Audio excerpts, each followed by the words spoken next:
ত্রিপুরা ইউনিভার্সিটির কাছাকাছি এলাকায় বসতবাড়ি করার জন্য যারা খালি জায়গা খুঁজছিলেন, আজকের এই ভিডিওটা তাদের জন্য। লোকেশনটা হচ্ছে ত্রিপুরা ইউনিভার্সিটির অপোজিটের রাস্তা দিয়ে গিয়ে খাস মধুপুরে এই জায়গাটি অবস্থিত। কালী মন্দির এবং অঙ্গনওয়াড়ি সেন্টারের কাছে এই জায়গাটি অবস্থিত।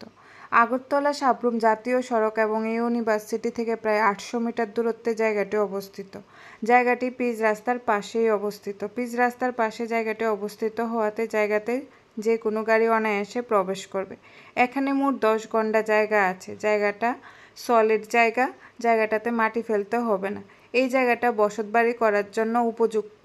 জায়গাটার পাশে জল এবং বিদ্যুতের সুব্যবস্থা রয়েছে। মালিক এই জায়গাটা একসাথেই বিক্রি করতে চাইছেন। সর্বসুবিধাযুক্ত এই 10 গন্ডা জায়গা দেখে যদি আপনাদের পছন্দ হয়ে থাকে, স্ক্রিনে দেওয়া ফোন নাম্বারে সরাসরি যোগাযোগ করে আপনারা এই জায়গাটা কিনতে পারেন।